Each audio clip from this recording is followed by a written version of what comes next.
Y a los demás os quiero invitar que por favor me acompañéis a la segunda carta de Pablo a los Corintios.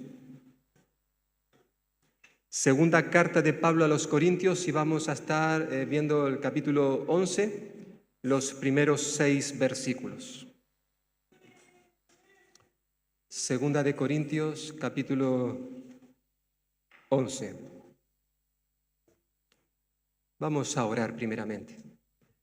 Señor, hemos cantado ahora, te hemos pedido a través de este último cántico que tú nos hables en este día. Hemos clamado que queremos escuchar tu voz, porque somos conscientes de que vivimos en un mundo donde escuchamos diariamente diferentes voces que nos hablan y que nos quieren llevar por otros caminos. Por eso te pedimos que en esta mañana sea tu voz la que escuchemos, y no solamente en este día, Señor, sino cada día de nuestra vida.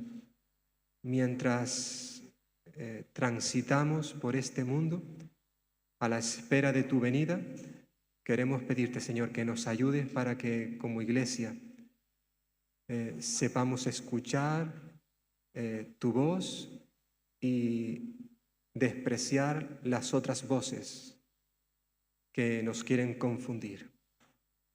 Bendice tu palabra, Señor. Te lo pedimos en el nombre de Jesús. Amén. Dice 2 de Corintios, capítulo 11, versículo 1. Ojalá me toleraseis un poco de locura. Sí, toleradme, porque os celo con celo de Dios, pues os he desposado con un solo esposo, para presentaros como una virgen pura a Cristo.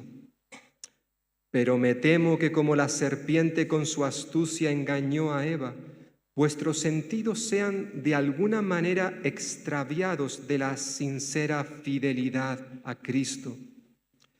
Porque si viene alguno predicando a otro Jesús que el que os hemos predicado, o si recibís otro espíritu que el que habéis recibido, u otro evangelio que el que habéis aceptado, bien lo toleráis. Y pienso que en nada he sido inferior a aquellos grandes apóstoles, pues aunque sea tosco en la palabra, no lo soy en el conocimiento. En todo y por todo os lo hemos demostrado. Muchos de los que estáis aquí en esta mañana sois padres y madres. Y me gustaría en esta mañana, en un momento, ahí en silencio, que pienses como padre y como madre que eres, ¿cuál ha sido tu mayor temor a lo largo de tu experiencia como madre o como padre?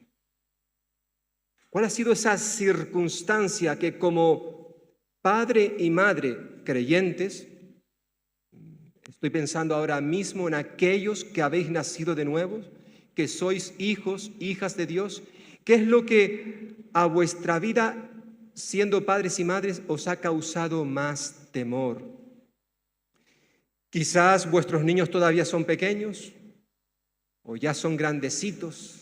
Incluso algunos han ido de casa, incluso han formado sus familias y ya sois abuelos y abuelas. ¿Qué es lo que más os causa temor? No solamente como padres, sino también como abuelos y abuelas. Piensa por un momento en esto. Conozco a padres y a madres, creyentes, hijos e hijas de Dios, que cuando el Señor les dio sus hijos, ellos los pusieron en las manos del Señor. E incluso antes de que estos nacieran, ya estaban orando por ellos, por ellas. Y no cabe duda que cuando ya nacieron y empezaron a crecer, pues siguieron orando, educándolos, guiándolos por los caminos del Señor. Pero conozco a padres y a madres que, a pesar de todo ese trabajo que hicieron, ahora son testigos, están experimentando el dolor, la tristeza de ver a esos hijos e hijas que fueron formados, educados en las Sagradas Escrituras y que ahora no quieren saber nada de Dios. Se han apartado, solemos decir, aunque yo entiendo que ese término solo se aplica a los creyentes. Creyentes que por un momento, durante un tiempo en su vida, aún siendo del Señor, se apartan, dejan quizás de asistir a la iglesia. Repito, durante un tiempo hay unas luchas en su vida, quizás por una enfermedad, quizás porque se han quedado sin trabajo, quizás porque no entienden por qué Dios está enviándole tantas circunstancias, problemas difíciles a sus vidas. Y empiezan a dudar, son creyentes, no han perdido su salvación, pero hay un tiempo en que están ahí y se apartan. Porque obviamente, si estas personas, nuestros hijos, nuestras hijas, nunca llegaron a entregar su vida a Jesús, entonces estos que no están con nosotros, no es que se hayan apartado, no, simplemente no son del Señor. Nunca hubo un nuevo nacimiento en sus vidas. Pero lo cierto es que ya sea en una dirección o en otra, sean creyentes apartados o no lo sean todavía, hay un dolor en esos padres y madres como los que estáis aquí por ver a vuestros hijos lejos del Señor. Y porque conocéis lo que enseña la Escritura, que todo aquel que rechaza a Jesús va a ser condenado por con una eterna perdición para siempre. Si estos no se entregan a Cristo, pasarán la eternidad en el infierno. Y los padres y madres que conocéis el Evangelio, no queréis esto. Y no cabe duda que hay muchos padres que están experimentando esto. Yo conozco incluso a personas que están en el ministerio pastoral, personas que a lo largo de su vida han llevado a muchísima gente a los pies de Cristo. Y sin embargo, sus hijos no quieren saber nada del Señor. Y creo, si intento ponerme en la piel, en los zapatos de estos hermanos y hermanas, que eso tiene que ser terrible, sumamente doloroso. La Biblia nos habla de un hombre llamado Job, al cual el Señor había bendecido grandemente. Un hombre que se consideraba responsable de sus hijos, de su familia. El Señor le había dado 10 hijos, 7 chicos y 3 chicas. Y nos dice la Escritura que los hijos, los varones, los 7 chicos, acostumbraban a celebrar banquetes en la casa de cada uno de ellos, se iban turnando. Eso sí, dice el texto bíblico que invitaban también a sus 3 hermanas. Y no cabe duda que era una familia unida, que se amaban, que se querían y estaban siempre juntos. Pero también nos dice el texto bíblico que cuando terminaban esos banquetes, esas fiestas, Job, su padre, llamaba a sus hijos y levantándose de mañana, dice el texto bíblico que ofrecía holocaustos cada día por cada uno de ellos para purificarlos de su pecado. Y esto lo hacía, dice la Escritura, siempre pensando que sus hijos podían haber pecado maldiciendo a Dios en su interior. Job no sabía si sus hijos habían pecado, pero por si acaso, nos dice el libro de Job, capítulo 1, versículos 4 y 5, por si acaso, él cada día se presentaba delante del Señor, ofrecía un holocausto, una ofrenda. Señor, te ruego por mis hijos, perdónales si han hecho algo indigno, si han maldecido tu nombre. No sé si lo han hecho, pero por si acaso, te ruego por ellos. Me imagino que muchos de vosotros como padres y madres hacéis esto, ¿verdad? Oráis cada día por vuestros hijos, sean o no sean creyentes. De la misma manera, Pablo, el apóstol Pablo, como padre espiritual de los corintios, porque Pablo era su padre espiritual, él los había engendrado. Nos había dicho en su primera carta, primera de Corintios capítulo 4, versículo 15. Él era el padre espiritual y confiesa que sentía una profunda preocupación debido a los peligros que sabía que rodeaban a sus hijos espirituales, los corintios. Él teme, tiene un temor profundo de que sus hijos puedan ser engañados, seducidos por los falsos apóstoles que se habían metido dentro de la iglesia de Corinto. Estos señores estaban predicando a un Jesús que era completamente diferente al Jesús que Pablo les había presentado. Pablo teme que estos grandes apóstoles, como irónicamente les llama en el versículo 5, que estos falsos apóstoles lleven a sus hijos espirituales a apartarse de su fidelidad a Cristo. Estos opositores de Pablo se creían expertos en la oratoria y daban más importancia al mensajero que al mensaje que se estaba proclamando. Se burlaban de Pablo, como ya hemos estado mencionando, porque Pablo al parecer no tenía esa oratoria, esa verborrea que solían utilizar los griegos y que tanto gustaba. Pablo no era de esos. Podía hablar de esa manera, pero es evidente que él se negó a hacerlo, porque él entendía que cuando alguien predica la palabra de Dios tiene que hacer lo posible para que la gente se centre no tanto en el mensajero, sino en el mensaje que está proclamando.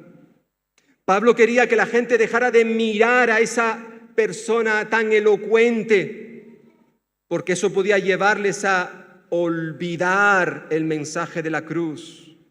Es por eso que cuando se presentó ante los corintios lo hizo sin excelencia de palabras, de sabiduría, nos dice en su primera carta a los corintios.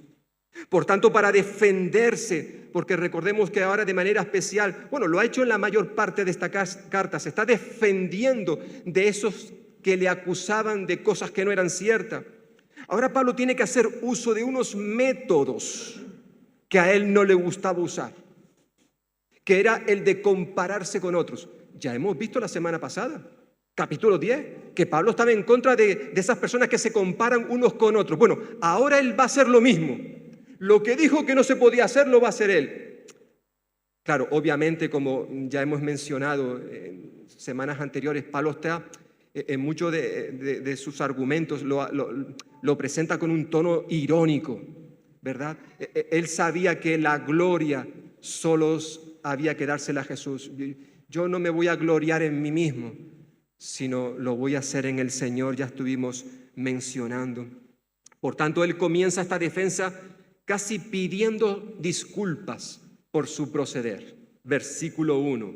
Dice, ojalá me toleraseis un poco de locura, de insensatez. Sí, toleradme, aguantadme, soportadme.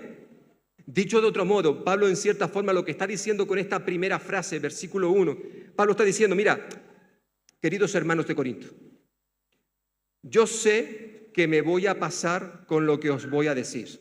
Me voy a pasar de la raya, lo sé, ¿vale? Pero os pido que tengáis un poco de paciencia conmigo, que me soportéis, que me aguantéis, que escuchéis lo que os tengo que decir. Aunque sí sé que me estoy gloriando a mí mismo, pero dejadme que acabe para que luego juzguéis por qué estoy procediendo de esta manera. Pablo se está disculpando con esta primera frase por lo que va a decir a continuación. Me gusta leer otras versiones para ayudarme también a entender el texto. Dice versículo 1 en la versión de la palabra, hay una pregunta. ¿Me disculparéis si digo algún que otro desatino? Estoy seguro que sí, que me vais a disculpar. Pablo le está pidiendo, toleradme, aguantadme, porque como vamos a ver más adelante, Pablo le va a decir, mirad, si sois capaces de aguantar a esos falsos apóstoles, porque es lo que estáis haciendo, tolerando a estos señores, oye, aguantadme también a mí. ¿Qué pasa? Que soy vuestro Padre espiritual. Por tanto, si soportáis a ellos, os pido que me permitáis cierta locura. Dice ahí Reina Valera, la locura, ¿no? Insensatez. Lo cierto es que la situación de la iglesia en Corinto era sumamente grave.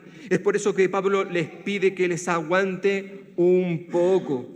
Pablo quiere advertir a los corintios, a sus hijos espirituales, les quiere advertir de una serie de peligros que estaban acechando a la iglesia y que iban a atentar contra su salud espiritual. Y hay al menos 4 peligros que me gustaría señalar en este texto que hemos leído, que tuvieron que enfrentar los miembros de la iglesia de Corinto, que eran hijos espirituales de Pablo, y que en cierta forma son peligros que también nuestros hijos y cada uno de nosotros, de manera individual y como iglesia, tenemos que enfrentar cada día. El primer peligro era el de caer en la infidelidad, o dicho de otra manera, el peligro de provocar a celos a Dios. Versículo 2. Porque os celo con celo de Dios, dice Pablo. Su preocupación por la iglesia, él la compara con aquel celo que Dios mostraba hacia su pueblo, Israel. Por ejemplo, cuando el Señor da los mandamientos, ya el segundo mandamiento, Dios les recordaba que no podían hacerse imágenes ni adorarlas. No te postres delante de ellos ni los adores. ¿Por qué? Dice el Señor, porque yo, el Señor tu Dios, soy un Dios celoso. Éxodo 25. El Antiguo Testamento constantemente nos recuerda que Dios es un Dios celoso y que la idolatría del pueblo provoca el celo santo. Pablo está diciéndole ahora a los corintios, versículo 1, el celo que siento por vosotros proviene de Dios. Dicho con otras palabras, da la sensación de que Pablo está hablando como si fuera un marido, el esposo de una mujer, y que se siente defraudado, engañado por lo que ella pudiera estar haciendo. Por eso no es de extrañar que Pablo comience este capítulo diciendo, soportadme un poco. Voy a decir cosas que os puede extrañar, que os puede sonar como una locura, una insensatez, pero os pido por favor que me soportéis. Escuchadme lo que tengo que decir. Pablo amaba a los corintios con el amor que había recibido de Dios. Por eso dice versículo 1, porque el celo, o dicho de otra forma, mi profunda preocupación que siento por vosotros es un celo que viene de Dios.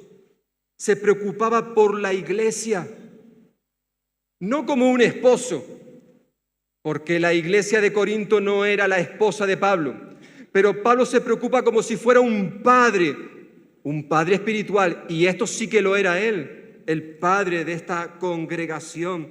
Y como padre, él quería cuidar, proteger a sus hijos de los peligros que estaban rodeándoles. Por tanto, Pablo les va a recordar a los corintios, comienza esta serie de defensa, de exposición, recordando que Dios es un Dios celoso, que siente desagrado cuando ve a los suyos, a sus hijos, que en vez de amarle a Él, nuestro amor lo dirigimos a otro, que puede ser una persona, puede ser una cosa, o puede ser cualquier otra cosa, ¿verdad? Dios en cierta forma está recordándonos aquí a través de este pasaje que Él demanda lealtad exclusiva de sus hijos. Lealtad exclusiva. Por tanto, Pablo es consciente de este peligro que está rodeando a la iglesia de Corinto. Pero en segundo lugar, también Pablo es consciente del peligro que corren sus hijos espirituales de traicionar el compromiso, el pacto matrimonial que habían adquirido con Cristo. Pablo es consciente del peligro que corrían los creyentes de ser seducidos, engañados por otros. Por eso sigue diciendo versículo 2, pues os he desposado con un solo esposo para presentaros como una virgen pura a Cristo. Es decir, Pablo explica el celo que sentía por los corintios y hace uso de una figura, de una imagen, de una metáfora que era muy conocida en el Antiguo Testamento, como también en el Nuevo Testamento, donde los autores nos presentan la relación de Dios con su pueblo como un matrimonio, donde Dios es el marido y el pueblo de Israel es su esposa. Hay muchos textos en el Antiguo Testamento que hacen referencia a esto. Y en el Nuevo Testamento vemos también la misma imagen aplicada a Jesús, el cual es el esposo de la novia, que es la iglesia, Y Pablo ahora quiere tomar prestada esta imagen de la cultura judía. En aquellos tiempos, cuando un chico y una chica se enamoraban y se comprometían el uno al otro para casarse, aunque es verdad que esto muchas veces, ese compromiso estaba orquestado por los padres, ¿vale? Es cierto. Pero cuando un chico y una chica se enamoraban y se comprometían, empezaba un periodo de noviazgo, un tiempo también conocido como el tiempo del desposorio, ¿verdad? Aunque eran novios, para utilizar un término conocido por nosotros, cada uno vivía aún en la casa de su familia, de sus padres. Ese noviazgo era importante porque se le daba el mismo valor que si fuera un matrimonio, pero sin llegar a consumarse. De hecho, si alguno de ellos decidía romper ese noviazgo, se tenían que divorciar. Eso era lo que sucedía en aquella cultura. Por tanto, durante ese periodo de noviazgo, cada uno vivía en su casa y el padre de la novia era el responsable de cuidar a su hija, de protegerla, para que cuando llegase el día de la boda, de la ceremonia, poder coger a su hija y presentársela al novio el día de la boda. El padre tenía que cuidar de ella durante ese tiempo. Pues Pablo en cierta forma ahora coge esa imagen y le da una enseñanza, lo trae al terreno espiritual. Como ya hemos señalado, Pablo era el padre espiritual de los corintios. Él fue quien los había engendrado, fue Él quien los llevó a los pies de Cristo. Pablo fue el que comprometió a esta iglesia con Cristo, quien los desposó con el Señor. Por tanto, él se sentía responsable de presentar a la iglesia de Corinto, presentársela al Señor como una virgen pura, a un solo marido, dice el texto. Esta frase también, entre otras cosas, nos recuerda que esta relación que había entre el esposo, Cristo, y la iglesia es una relación exclusiva entre ellos. No hay lugar para otros. Pues os he desposado con un solo esposo. ¿Para qué? Para presentaros como una virgen pura a Cristo. Obviamente, cuando Pablo habla de presentar a la novia, al esposo, es decir, a la iglesia de Corinto, a Cristo, eso iba a tener lugar cuando el Señor regresara a recoger a su iglesia. Hemos cantado hace un momento que llegará ese día cuando el Señor regrese, ¿verdad?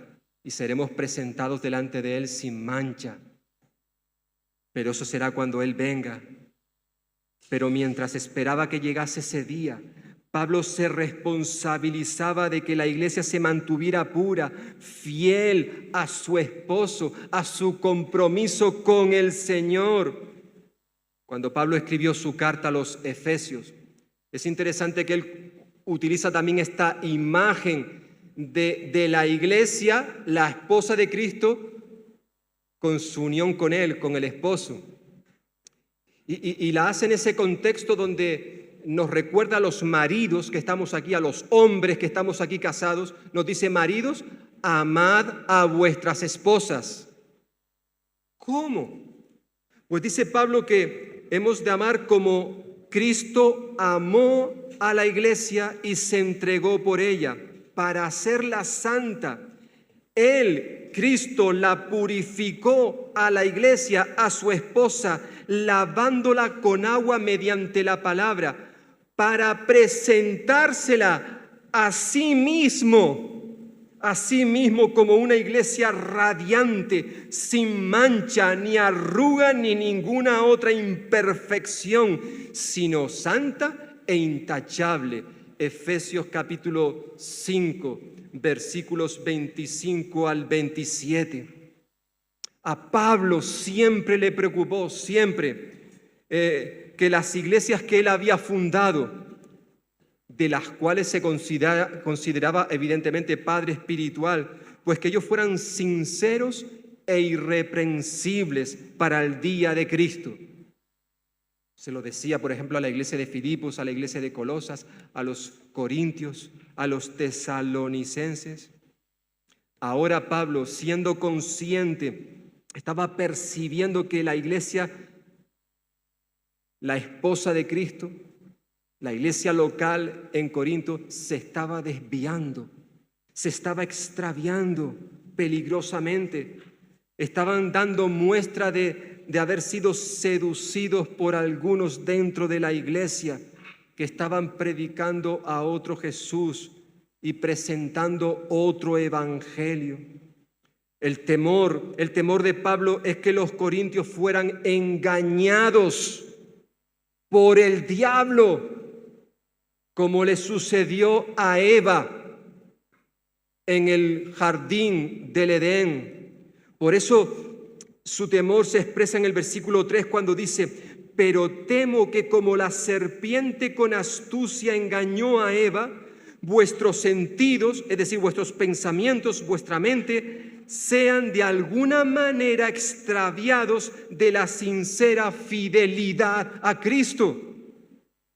El comportamiento que estaban teniendo algunos miembros en la iglesia de Corinto trajo a la mente de Pablo lo que sucedió en Génesis capítulo 3, cuando se nos narra el relato de la caída del hombre y la mujer, donde allí tanto Adán como Eva desobedecieron a Dios, y eso trajo consecuencias terribles no solamente a sus vidas, sino al resto de la humanidad para siempre, para siempre. Ahora Pablo está preocupado, tiene temor que la iglesia de Corinto, al igual que hizo Eva en el jardín del Edén, que se puso a prestar atención, a escuchar lo que decía el tentador, resulta que ahora también la iglesia en Corinto está haciendo lo mismo, escuchando otras voces, lo que les llevaría a extraviarse, dice el versículo que estamos viendo, versículo 3, a extraviarse de la sincera fidelidad a Cristo, que abandonaran su compromiso, el pacto que habían hecho con Cristo. Un pacto quizás parecido al que hemos cantado nosotros en esta mañana. He decidido seguir a Cristo. No vuelvo atrás. Ni se me ocurrirá hacer una cosa como esta. Bueno, yo no sé, probablemente los corintios no cantaban esta canción, quizás otra parecida. Pero ellos habían comprometido con Cristo como si se tratase de un matrimonio, un pacto para toda la vida, pero al parecer se estaban extraviando, se estaban desviando, sus pensamientos se estaban yendo por otros derroteros. Y Pablo teme que al igual que le sucedió a Eva, le esté ocurriendo a la iglesia en Corinto. Por eso, ahora como vamos a ver, Pablo les acusa de que al parecer estaban predicando a otro Jesús, aceptando otro evangelio. Hermanos y hermanas, amigos y amigas, de la misma manera que ocurrió en el pasado, sigue ocurriendo, sucediendo en nuestras iglesias en el día de hoy. Satanás sigue usando la misma estrategia que ha estado usando a lo largo de la historia de la humanidad, la estrategia del engaño, y la utiliza porque le va bien. Lo que funciona, ¿por qué tocarlo? Así piensa Satanás: si esto me va bien, sigo para adelante, yo no voy a cambiar las cosas. Satanás es un experto en disfrazar la mentira con la verdad, con la verdad. Es por eso que Jesús dijo que él era un mentiroso. Juan capítulo 8. Él es un mentiroso, él no habla la verdad, él es padre de mentiras. Juan 8:44. Satanás engañó a los corintios confundiendo sus pensamientos, sus sentimientos, para guiarlos fuera de la sinceridad a la fidelidad de Cristo. Versículo 3. Como señalaba un autor, Brian Harbour, cuando permitimos que cualquier compromiso en nuestra vida tome prioridad sobre nuestro compromiso para con Cristo, entonces hemos sido guiados fuera de la sincera fidelidad a Cristo. ¿Es realmente, hermanos y hermanas, Cristo el centro de nuestra vida? ¿El eje alrededor del cual giran todas las cosas? En el día en que nos convertimos a Cristo, ese día hicimos un pacto, como si se tratase de un pacto entre un esposo y una esposa, un compromiso para toda la vida, en donde, entre otras cosas, nos hemos comprometido con Él a serle fiel, fiel por siempre. Pero tenemos que reconocer, tenemos que confesar que muchas veces nuestro compromiso lo rompemos y hay otras prioridades en nuestra vida que le quitan el lugar que le corresponde a Dios. Muchas veces nosotros también somos seducidos por el tentador y confundimos las cosas. Satanás actuó de esta manera también con la iglesia de Corinto. Por tanto, Pablo les avisa, por un lado, del peligro que corrían al provocar a celos a Dios, como también del peligro de traicionar, de abandonar el pacto matrimonial. ¿Cuántas veces el pueblo de Israel fue acusado por el Señor por esto? Por haber cometido adulterio espiritual. ¿Cuántas veces el pueblo de Dios se prostituyó con otros dioses? Ese término es horrible, pero aparece en la Escritura. El pueblo de Dios muchas veces se prostituyó, se fueron detrás de otros, dejando a un lado a su Dios. Y tú y yo, hermanos y hermanas, también podemos caer en lo mismo, caer en lo mismo. Por eso, en tercer lugar, Pablo les recuerda el peligro de tergiversar la verdad de Dios. Versículo 4.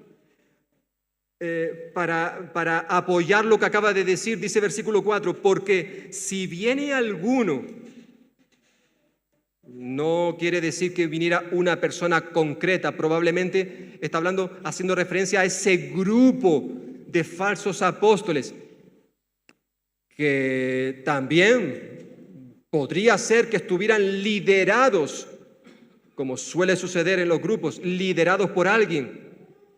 Y por eso Pablo dice, si viene alguno predicando a otro Jesús que el que os hemos predicado, o recibís otro espíritu que el que habéis recibido, u otro evangelio que el que habéis aceptado, dice Pablo en tono irónico, bien que lo toleráis, ¿eh?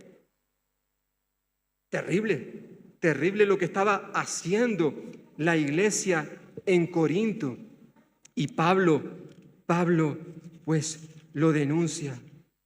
Bien lo toleráis, dice. En este versículo Pablo presenta algunas razones por las cuales él quedó profundamente preocupado, expresó ese celo del cual nos habla en el versículo 1. La primera razón es que los corintios estaban permitiendo que los falsos apóstoles predicasen acerca de otro Jesús que nada tenía que ver con el Jesús que Pablo les había presentado. Muy probablemente aquellos falsos apóstoles no creían que aquel que nació en un pesebre en Belén fuese realmente Dios hecho hombre. Probablemente ellos no creían que aquel Jesús hubiese muerto en una cruz y resucitado al tercer día. Probablemente ellos iban diciendo que el Jesús de ellos no exigía obediencia exclusiva a Él. Quizás estaban pensando que uno puede ser salvo por medio de otras personas. Ellos no creían, como proclamaban los apóstoles al iniciarse la iglesia, haciendo referencia a Jesús, decían que en ningún otro hay salvación sino en Jesús, porque no hay otro nombre dado a los hombres bajo el cielo en el cual seamos salvos. Solo Jesús salva, solo Jesús es el camino para poder llegar al cielo. Pero al parecer estos falsos apóstoles estaban predicando a otro Jesús. Y esto le causaba a Pablo una profunda preocupación. Pero además, en segundo lugar, habían recibido un espíritu diferente al que habían recibido. Es decir, como ya hemos estado viendo en varias ocasiones, los corintios, al igual que sucede contigo y conmigo, con aquellos que hemos nacido de nuevo, todos nosotros en el momento de nuestra conversión recibimos al Espíritu Santo. Él vino a morar en nuestra vida. Y como diría Pablo a los romanos, el que no tiene al Espíritu no es de Cristo. Para ser de Cristo tenemos que tener al Espíritu de Dios en nuestra vida. Romanos 8:9. Para ser salvos necesitamos nacer de nuevo, ser regenerados, o dicho de otra forma, recibir una nueva vida. Y el único que puede proporcionarnos esa nueva vida es el Espíritu Santo. Según nos recuerda Juan en el capítulo 3, es posible que una de las cosas que estaban enseñando los falsos apóstoles era que la presencia del Espíritu de Dios no era necesaria para ser regenerados. sino que era posible hacerlo por medio de otro espíritu, en minúscula, como quizás el de las obras de la ley, que guardándolas, con eso bastaría para ser declarado justo o para vivir en santidad. Pero la Biblia enseña claramente que esto no es posible, que nadie será salvo por medio de las obras de la ley, que solo es por medio de Cristo Jesús. El ser humano, el hombre pecador, la mujer pecadora, es incapaz de cumplir las demandas de la ley. Por eso la Escritura dice que no somos salvos por las obras de la ley, sino somos salvos por la gracia. Es un regalo que Dios nos da, que viene de Él. Recibir otro espíritu era una forma de aceptar las falsas enseñanzas, las mentiras que los opositores de Pablo estaban introduciendo dentro de la iglesia. Y si esto no era poco, resulta que en tercer lugar, Pablo expresa también su profundo dolor porque los corintios estaban dispuestos a aceptar otro evangelio. Como si eso fuera posible. Como si hubiera otro evangelio.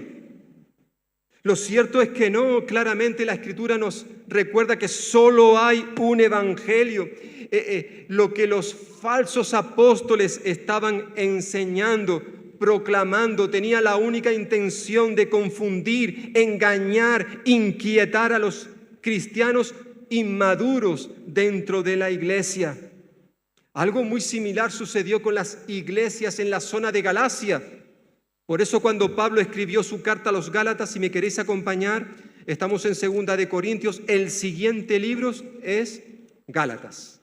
Y en Gálatas capítulo 1 dice Pablo, versículo 6, estoy maravillado, o dicho de otra forma, no salgo de mi asombro, estoy con la boca abierta, me habéis dejado patidifuso. Estoy maravillado de que tan pronto os hayáis alejado, apartado de aquel que os llamó por la gracia de Cristo. ¿Para qué? Para seguir un evangelio diferente. Y dice Pablo, no que haya otro evangelio, sino que hay algunos que os perturban y quieren pervertir el evangelio de Cristo. Pero si alguno de nosotros o un ángel del cielo os anunciare otro evangelio diferente del que os hemos anunciado, sea anatema, es decir, que caiga bajo la maldición de Dios. Versículo 9, como antes hemos dicho, también ahora lo repito, si alguno os predica diferente evangelio del que habéis recibido, sea maldito, sea maldito. No hay otro evangelio, solo hay una buena noticia y esa la encontramos en Cristo Jesús, aquel que murió en una cruz por ti y por mí y que después de morir al tercer día resucitó. Al parecer esta gente estaba presentando diferentes opciones para recibir la salvación. Hablaban de otro Jesús, hablaban de otro espíritu, hablaban de otro evangelio diferente. Hoy mucha gente, recuerdo hace ya unos años, como pastor me invitaron a la inauguración de un edificio y allí estuve yo y habían otras autoridades y también personas religiosas y encontraba ahí a un señor que decía y hablaba que realmente para llegar a Dios todos los caminos conducen a Él. Y qué triste que aquel hombre que teóricamente tiene que conocer la Escritura hablara de esa manera. Y le dije, oye, perdone un momento, si todos los caminos conducen a Dios, si cualquier posibilidad para conocer a Cristo nos permite poder alcanzar la salvación, entonces, ¿para qué murió Cristo en una cruz?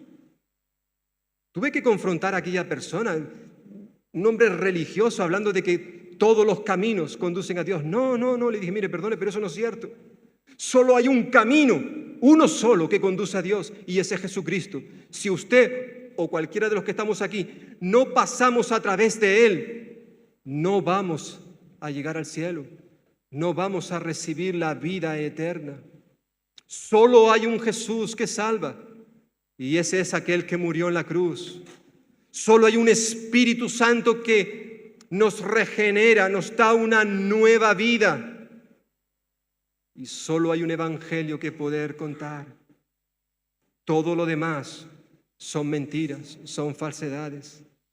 Pero habían algunas personas que estaban difundiendo estas enseñanzas y existía el peligro de que los corintios siguieran estas pautas.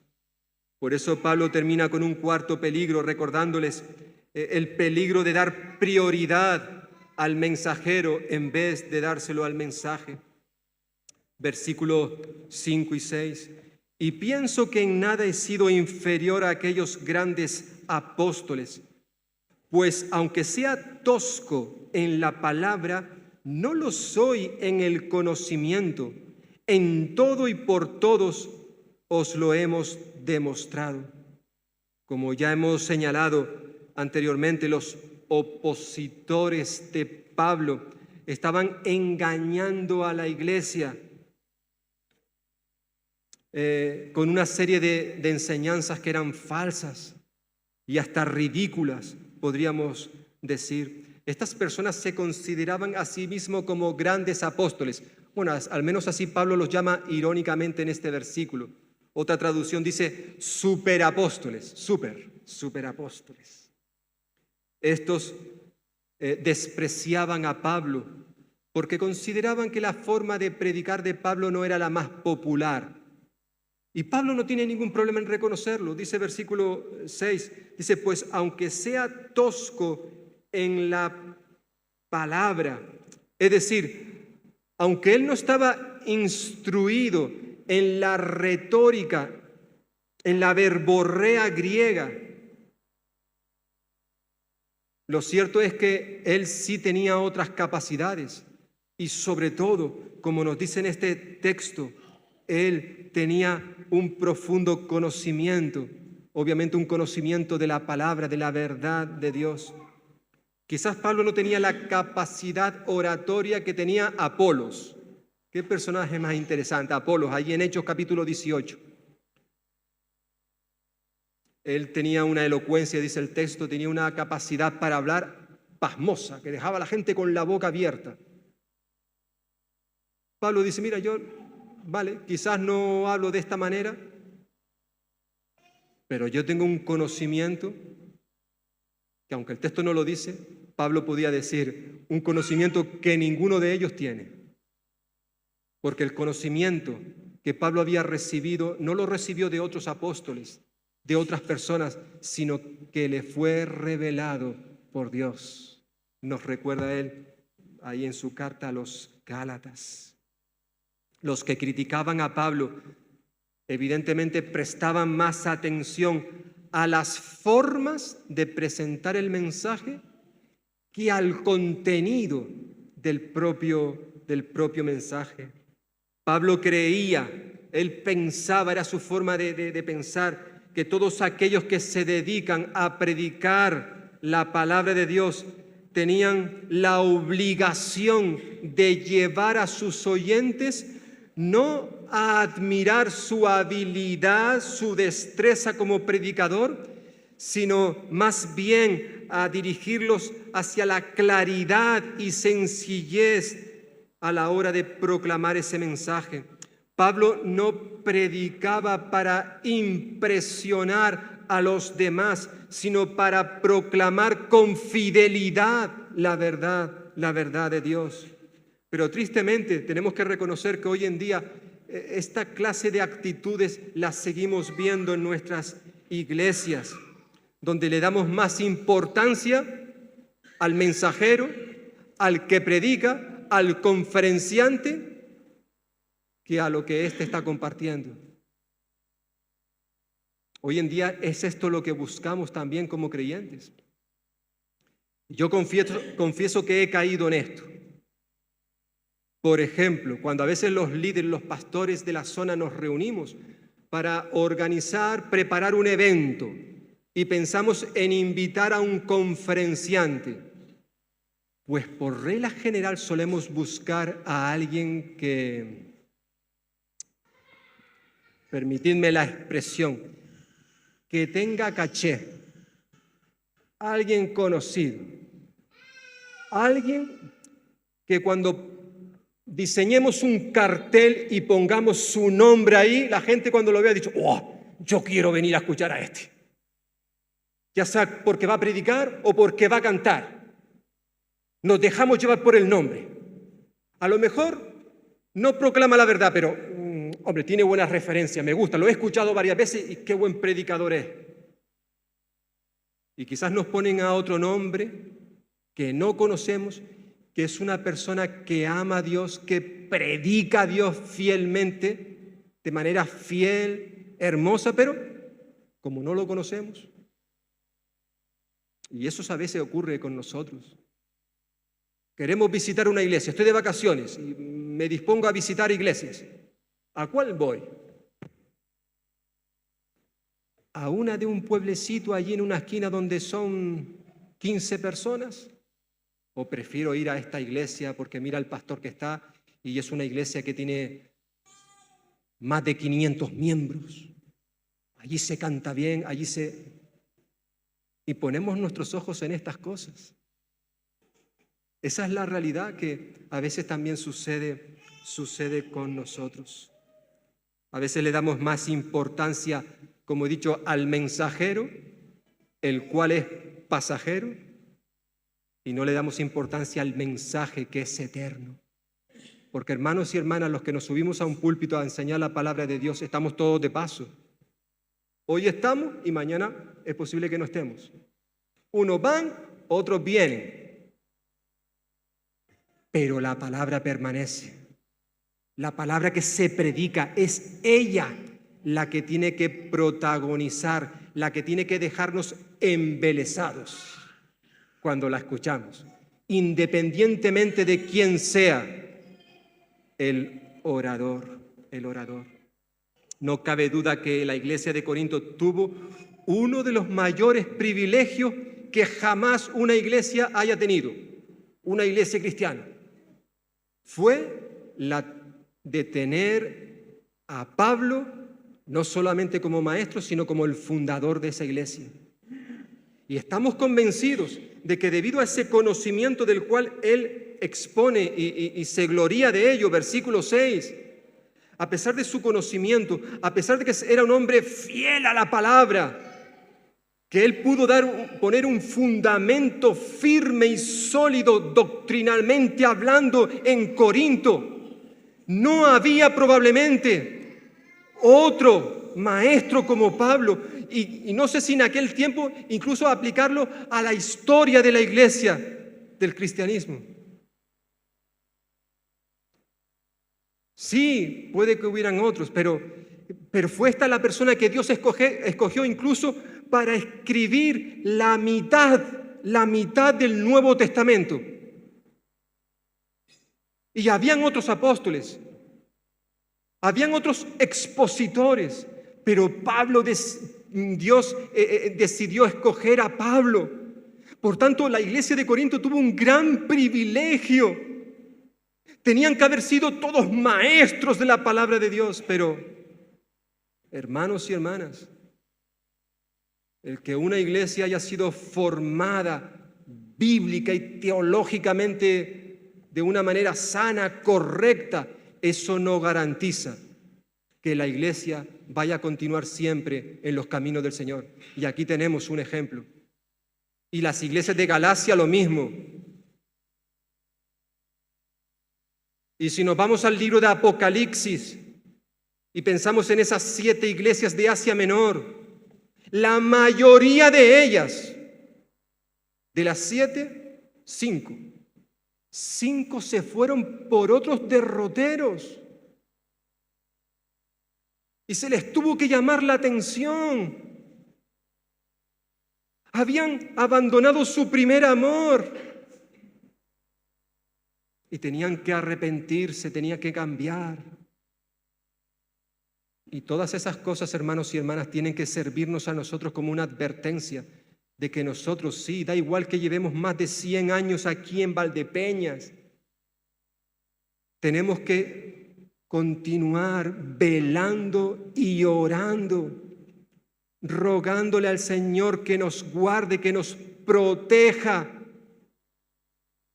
de lo que le ocurrió a la iglesia de Corinto, que fue algo tan grave que Pablo lo comparó con lo que sucedió en Génesis capítulo 3. Eso también puede pasar contigo y conmigo si bajamos la guardia. Porque el que se crea que está firme, decía Pablo a esta iglesia, mire, cuidado, que no caiga. Estas advertencias, estos peligros que rodearon a los hijos espirituales de Pablo, puede también suceder entre nosotros. Por eso la importancia de seguir firmes en lo que hemos creído. Solo hay un Jesús, solo hay un Espíritu, solo hay un Evangelio y tenemos que seguir proclamándolo.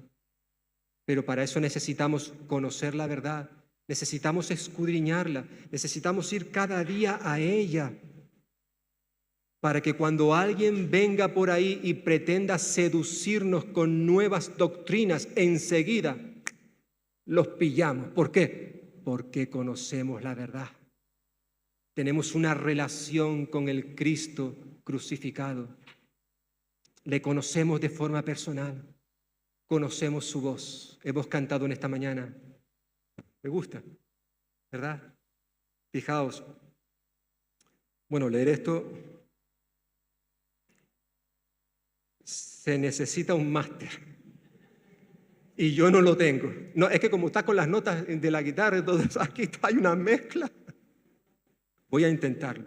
Dice, habla. Le hemos pedido al Señor en esta mañana, a los que somos sus hijos, habla, oh Dios, y yo escucharé. Quiero recibir tu palabra fiel. Tu verdad plántala en mi ser y moldéame a tu imagen. Que tu voz, la tuya, no la de aquel que apareció en el huerto del Edén, que sigue alrededor nuestro, buscando a ver a quién echarle el diente, no. Que tu voz, oh Dios, dé fruto en mí, produciendo amor y el obrar por fe. Habla, oh Dios, y haz tu obra en mí para tu honor y tu gloria. Habla, oh Dios, y enséñame a obedecer con toda humildad. Pruébame y escudriñame bajo el resplandor de tu santidad. Haz crecer mi fe. Haz que pueda ver tu glorioso amor y tu autoridad. Que tu voz de gran poder quite de mi ser la incredulidad. Habla, oh Dios, y renuévame para comprender tus propósitos. Tu verdad nunca cambiará. Esto me gusta, ¿eh? Nunca. La verdad de Dios nunca va a cambiar. Nunca. Puede que venga alguien con otra verdad, pero si no se ajusta a esta, nos están engañando. Nos están engañando. Tu verdad nunca cambiará, permanecerá por la eternidad. Junto a ti, por fe, yo caminaré. Tus promesas son mi único sostén. Habla, oh Dios, edifícanos, llena el mundo hoy de tu gloria. Amén. Pues que el Señor bendiga su palabra en cada uno de nosotros.